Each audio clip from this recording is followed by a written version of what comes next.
Oh,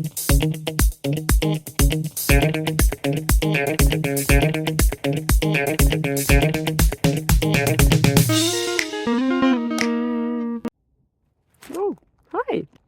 Yeah, today there is a little bit of a perspective change happening because sometimes the answers are in the details, you know.